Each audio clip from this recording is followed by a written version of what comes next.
Okay, we're here, we're live.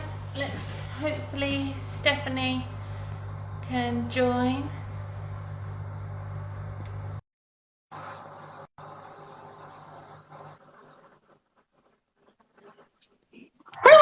Hey!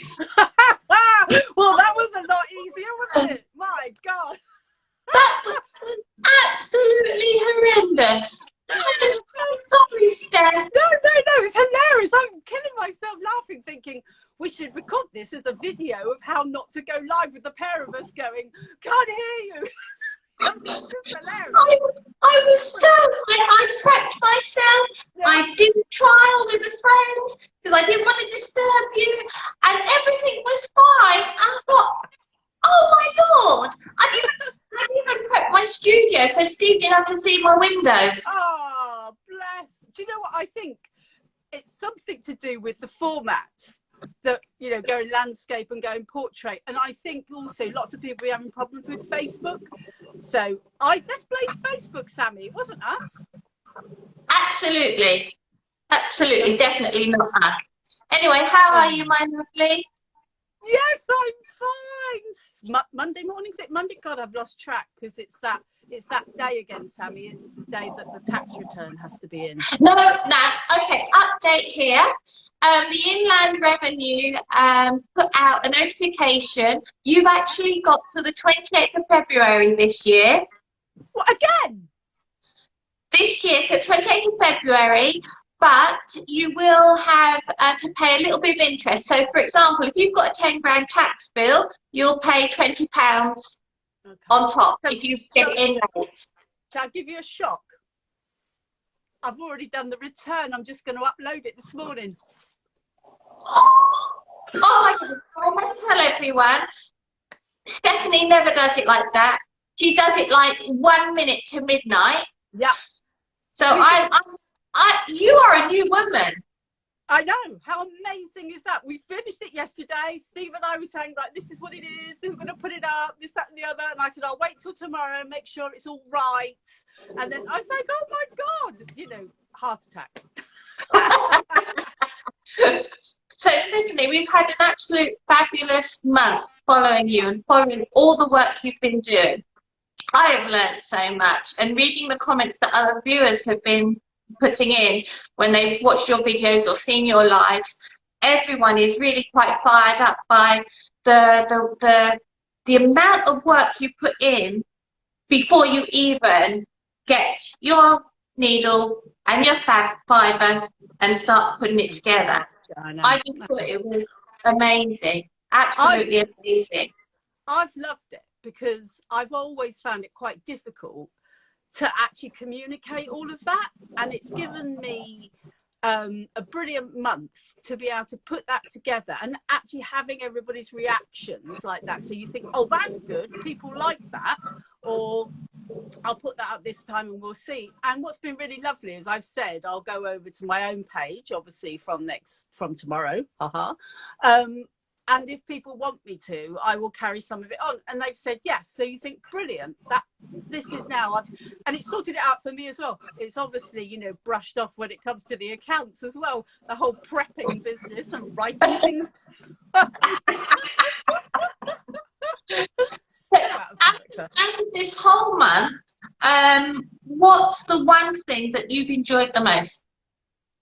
Do you know, it's been actually putting all my thoughts down about the decisions that I'm making when I decide I like something. Because in the past, I've thought something, I've thrown some pictures in a folder, and then every time you get it out, it's like, oh, what made me think that? Where did that come from?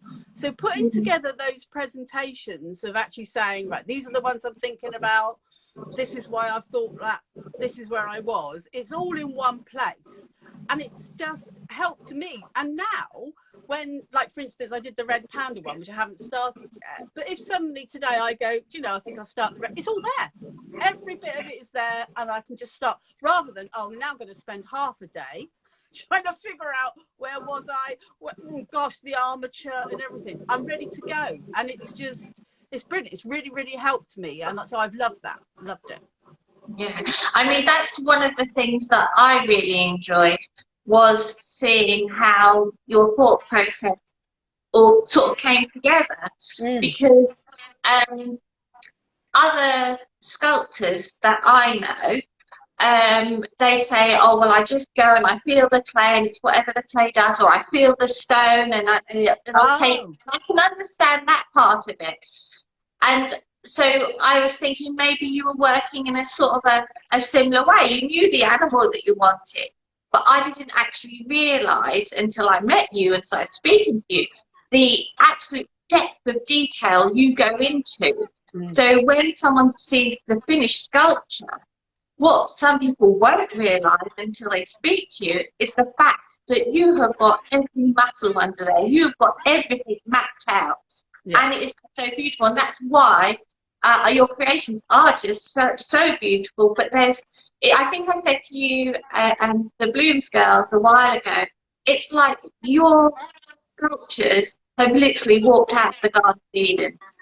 They're just, I love that Garden of Eden. The first time you see it, when you see it for the first time, for me it's like when a child, when a baby opens its eyes and focuses for the first time and they see the beauty that's of it. For me how your sculptures are. Like they've literally just walked out the Garden of Eden. That's so lovely. That's so lovely. And the thing is, I know I'm incredibly studious in putting together my thoughts and starting out and skeletons and muscles. But what I do find is once I've done that base, and it's like when I was doing the tiger, because I did the base of it standing and then I said I needed to leave it loose so I could actually get, and I always knew that I could change it or play with it, or actually I'm going to have his head to the left or do, and that's the bit where I go with the flow. That's the bit when I feel that I'm really, it's this particular sculpture. I'm not just doing a tiger. I'm then doing this particular tiger that I'm then connecting with. And I think that doing all that prep and doing all that allows me then, it's why when you said to me, you know, who's my favourite artist, and I said Gaudi, the reason I love Gaudi was that he used to have a plan and then he'd go off plan. He was just organically, they were saying that the Sagrada Familia that's going up now is being built to his last plan. Well, he would never have built it like that because he would have changed it as he went along. And I think that's the same thing, which is he has his plan, brilliant, knows it all works, engineering, everything else. And it's like, now I can create. So yes, that's where the magic starts. Yeah. Your alchemy. Yes, the alchemy. I was thinking about all the pieces that you showed us throughout the month. So the black-bellied pangolin, the tiger, and the red panda. Where can we go to see the progression of those? I know you said you... Yeah. So no, I'm going to carry that on now in my Facebook and Instagram pages, so that I will show the progression as I go along, and then when they are finally done, in fact I'm going to change how I put things on my website so that I put a bit more of that in as well. But if you want to see it as it goes, then I'm going to carry this on and on Facebook and on Instagram. It's both Stephanie Lester Artist, so I will carry it on there. And I won't put as many, I mean, I've been doing 4 posts a week on the Blooms, and I'm more likely to do a couple of posts a week on my own, carrying it forward. So updating people on where I am, yeah. And we'll still be able to go to your YouTube page to see the video progression. Yes. Yeah, so yes, good point, Sammy. Yes, I've got YouTube as well, which I completely forget about. But actually that's quite good, because I've actually been having comments on there as well, because I often forget that there are some people which don't do Facebook or Instagram and they do just do YouTube. So we will be putting this up on YouTube as well. But yeah, it's good. I have my YouTube page, so it'll all go up there as well. Absolutely. Steve's being a bit cheeky, Mr. Wacky Lamps, and saying you can't walk past Roadkill with you're in there looking at it. Well, do you know, it is true, because there was a YouTube clip of somebody, and I think she was a farmer's wife, and she was saying that a bird had just been killed, and she was showing the wing, you know, that, oh, this is just in case, I'm just videoing this so we can all see how the wing works and everything. And you think, yeah, you see, I know it's awful, but when an animal has unfortunately passed away, it's quite a good opportunity to study it. And we did past, we were driving down a country lane and there was a pheasant in the road, and we dived out. It was absolutely gone, but it must have been the car in front because it was still warm. And of course, we're going, oh, feathers! Oh, look at this! And look at this study. So I just want to say that his death did not go to waste. Well, when Philip and I were in Cornwall in September with the boys, we were out on a walk, and Philip's going, "Oh, take a photo. That'll be good for Steph." I mean, it was poor badger. You can only tell it was a badger because of its fur. I'm going, no, she won't want that. But so you've already got into the psyche of your viewers. Every time you see something, go, "Oh, should we send that to Steph?" I'll use that. Yeah. Now, one of the things I did get excited about over the month was when you came up about saying about the dodo. And I said to you, she's like the drag queen of the animal kingdom. I love that. Can you give us a little bit more information about her? Yeah, so in fact, I am about to put together my little presentation about my thoughts on the dodo. So I've always been completely fascinated by the dodo because what a fabulous creature and looking, and they got these little wings that they couldn't use, well, they ended up because of evolution not having to use until man turned up, obviously. But I love because we don't actually know what their colours were. So, you know, we can do what we like, really. And they come from beautiful, you know, Mauritius, where everything was colourful. And I've seen many renditions, and I've been to the Oxford National History Museum where they've actually got the skull of a dodo and they've created their version, which I have to say, beautiful, you know, rendition, but dull in colour. So you sort of think, no, she wouldn't be like that.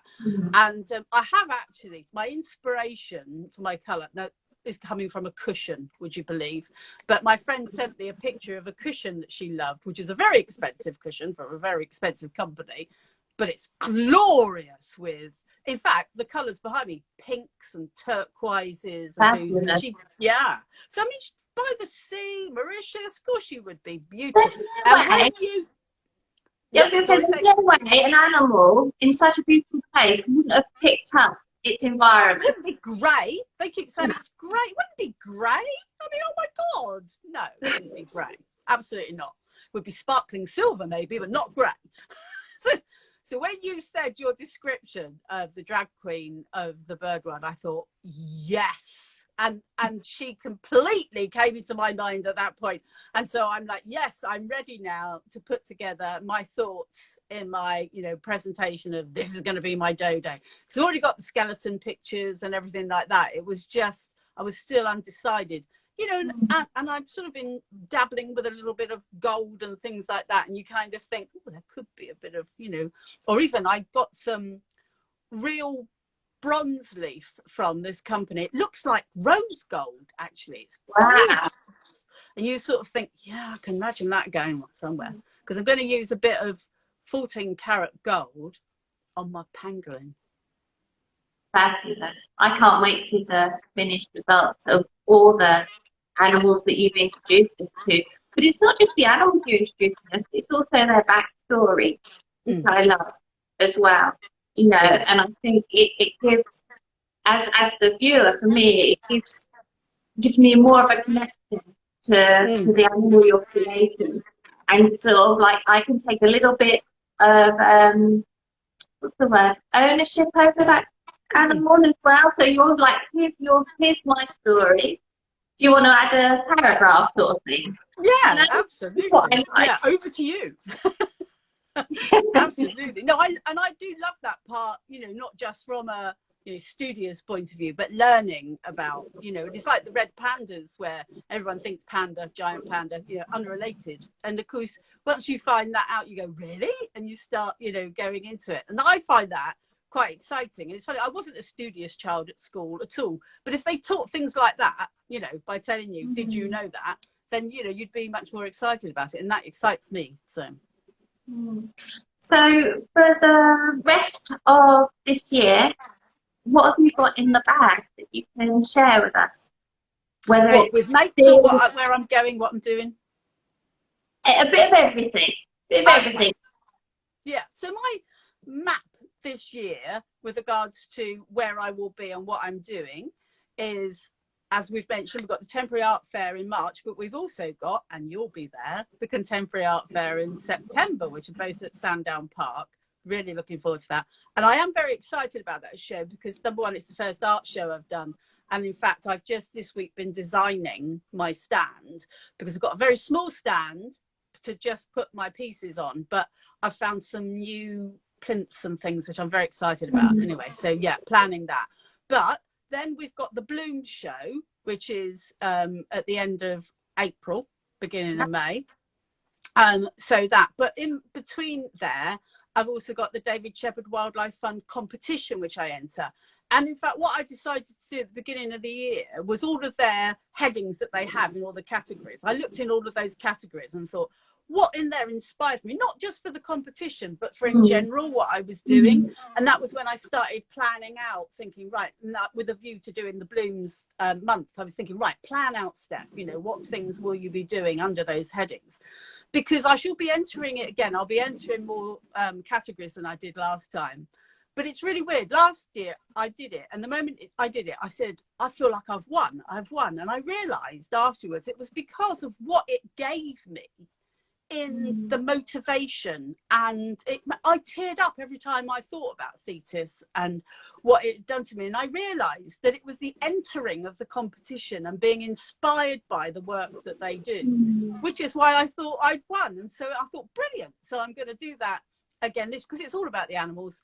And I'm also going to open a Just Giving page for the whole year, because every time I talk about an animal, if someone feels inspired and I say, well, actually the pangolins are really endangered, well, that's very lovely. And it's very lovely that I'll say I'll put some money from the sale to the pangolins, but it's only one, because I don't do masses of anything. So it's like, here's a little link if you want to go and add, you know, to that, please do. No pressure, but just, you know, So if when you feel will so the inclined. go live for that one, the Just Giving page go live? Sorry, I didn't catch that, Sammy. When will the Just Giving page go live for the animals? So it's officially launching tomorrow, because that is the first What? day. Because it's the first day of the tiger! Ooh, the Chinese lunar year of the tiger, which is me. So yeah, year of the tiger starts tomorrow. Oh yeah. So new moon, all that good stuff. So I thought, good day to launch it. You know, it's not just for tigers, it's for all animals. What a brilliant inspiration, though. You know, we all love a tiger. But yeah, so that's opening. I'm going to put all the links up and everything tomorrow and do all that. So, you know, that'll be brilliant. So that kind of starts off my year with regards to, you know, the shows and the David Shepherd Wildlife. And then in the summer, we're probably going to be moving house, to be honest, but in the summer I can then just do loads more creations in line with that. And then I hope to, as you say, keep up on the Instagram and Facebook and YouTube so everyone can stay in contact. And then we'll go in September to the show and hopefully see even more people come and see us. And I've got a bigger stand, and here, you know, some people might be excited about this, others might not, but in March I've got stand 22, or the twos. And in September, I've got stand 111, all the ones. Love your numbers. I do. Love the numbers. So how are you feeling about showing at an art fair as opposed to a craft fair? Yeah. And the thing is, the difference is, because obviously whenever I've done craft fairs, I've been selling kits and very much in a teaching mode, and then also had some of my sculptures as well. So the main difference is just taking my sculptures, obviously always there to explain to people about my process and what I do, but very much talking about my sculptures with a view to people buying the sculptures and learning about the sculptures rather than the craft side of it, and bringing people on board who want to actually do it. So that's the biggest thing. It's just my sculptures, nothing. Hence why I don't need as big a stand. But then the display of those, because, you know, very much when it comes to a craft, people want lots of choice and which one they're going to do and rummage through. But an art fair is quite different. The pieces are very special. You need to give them the space, you know, the information and how you actually put them out. But yeah, I've just found some plinths which have been made from recycled cardboard, which doesn't sound exotic, but it is when you see it. I look forward to seeing them. So the Contemporary Art Fair at Sandown is the 4th, 5th and 6th of March. Yeah. You can go online and get tickets now in preparation. I'm not sure. I think that there's preview night with ticket only is 6 till 9.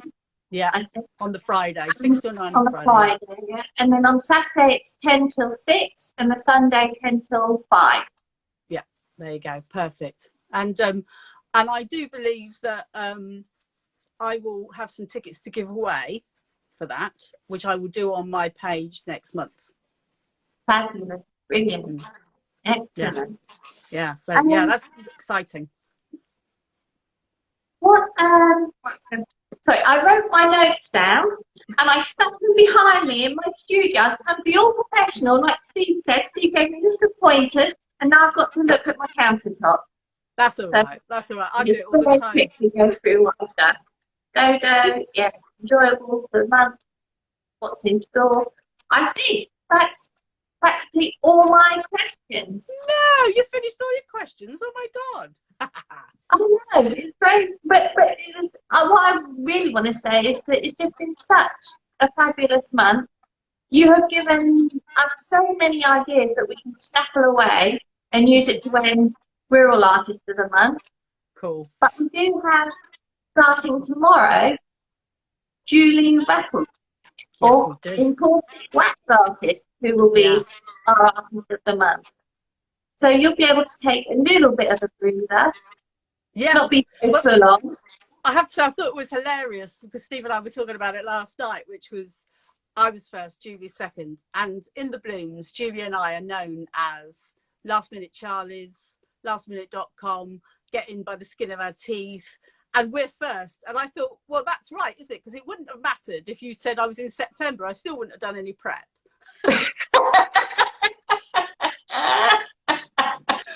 So yeah, it seemed just as well that Julie and I are first. So yeah, but Julie, she put a post up, didn't she, the other day, saying she's all ready. She's all prepped and ready for next I month. know.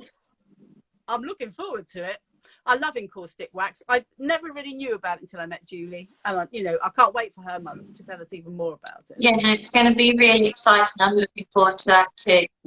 So Stephanie, just thank you so much for your energy, the time and you've taken to put into your presentations, the seriousness, because you're a very bubbly, vivacious, joyful person, but you've really taken it seriously. Yes. Not that I think you wouldn't, but I just want to say thank you so much for everything you've put into this month, because I've really enjoyed it. I know the people that have been watching have really enjoyed it and got so much from it. And so thank you so much for starting our year in such a joyful and beautiful way.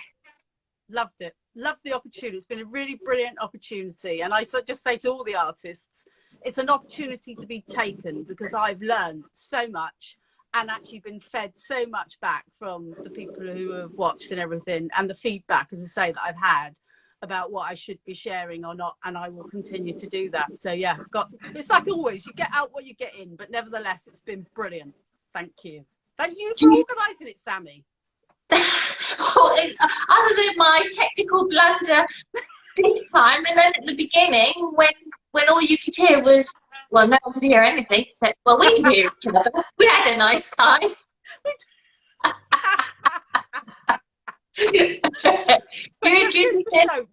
No matter what, don't give up. Even if the tech goes wrong or whatever, it doesn't matter. Just get on with it. Just go.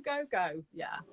Well, Julie says it's been really fab, and you've set the bar very high, which I think you. Bless you, Julie. But it'll all come crashing down when it's my turn. Yeah, we've got high expectations of you, Sammy. Oh, please don't. I might be in my blue mood by then. Ooh. I like it. Hilarious. So I don't know, do you have to knock me off, or do I knock you off? Oh, No, I think I have to go because you can't get rid of me, is what Steve has said in the past. So I have to go, and then it'll be you, and then you end it after that. So I'll say goodbye, and I'll see everybody on my page next month. And I'll leave you to it, darling. Okay. See you soon. Bye-bye. Thank you so much. That was the most fabulous Stephanie Lester. Really enjoyed speaking to her, finding out her process, finding out all about her fibre sculpture and what goes into it. If you've missed any of Stephanie's updates and lives, please go back and have a look on the Blooms page or Stephanie's Instagram or our Facebook pages. Don't forget her YouTube where she uploads her videos as well. And like I said, starting from tomorrow, we have the very gorgeous Julie Raffle and her encaustic wax paintings. I'm not going to say any more about that because I'm going to interview her tomorrow at 11. Fingers crossed all the techie stuff works. If not, we might be around houses and back on Instagram. But we should be, hopefully, on Facebook doing a live. So see you then tomorrow with Julie at 11 o'clock. Thank you ever so much for watching, and thank you for putting up with all the crappy IT malarkey. Thank you. Bye.